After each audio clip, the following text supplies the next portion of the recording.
Happening, y'all? Welcome to Guys Gone Fishing. Today I'm going to teach you how to catch pressured bass in Florida ponds. So I'm at a pond today that has really dirty water, and it is about the worst bass pond I've ever fished in my life.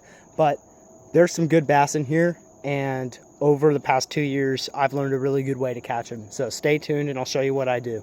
Alright, so the lure we are using is a Googan Squad Bandito bug. I believe this is in the Alabama craw color. And you're just going to use, it doesn't matter what weight it is, usually.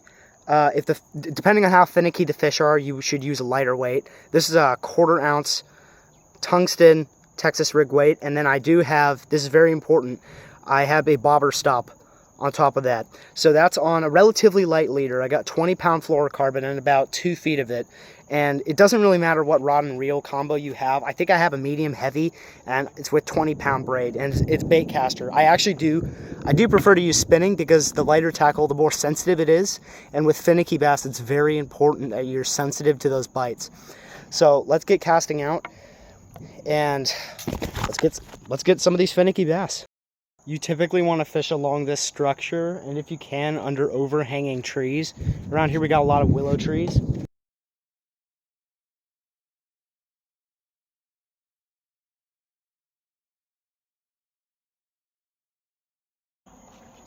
Oh.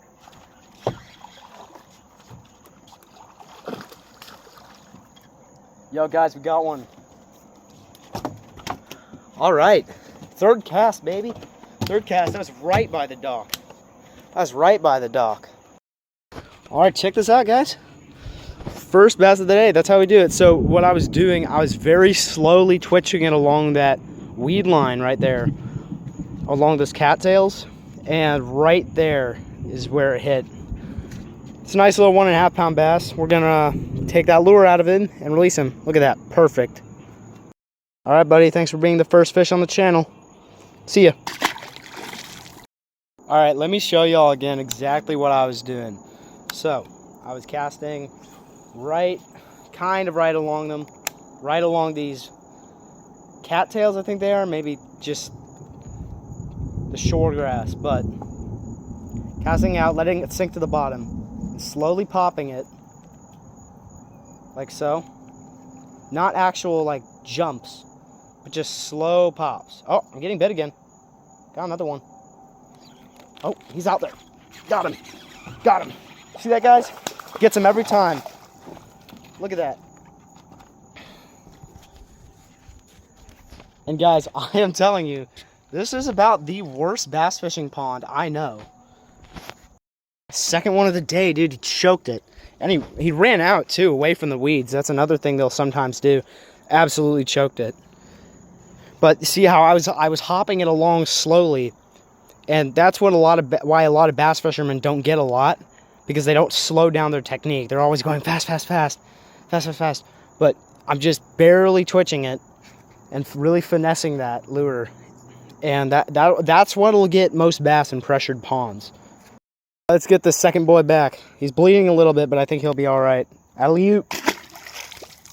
Guys, the reason this technique works so well is because when you're twitching it slow and erratically, it's gonna, first of all, create a lot of action. So in this muddy water, as long as it's a dark colored lure, again, like that Alabama craw color, the fish should be able to see it, and they're gonna be way more attracted to it because it's moving erratically. But then also you're slowing it down. It's creating an easy target for these bass.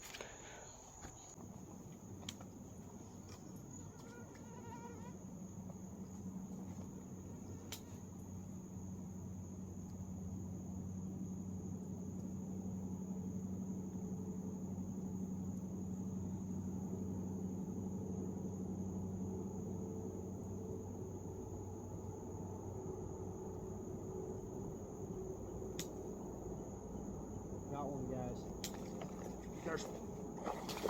Here we go. That's how we do it, man. Number 3, moved spots. Another nice little largemouth. Smallest of the day. Don't matter. I did switch to a rage bug because my Bandito bug broke and I didn't bring more. But hey, nice. Third largemouth. And I switched spots too. Ain't bad. How do you... Alright, y'all, I'm going to try to keep the video short, but hey, I hope you like the content, and if you found it helpful, leave a like, maybe subscribe.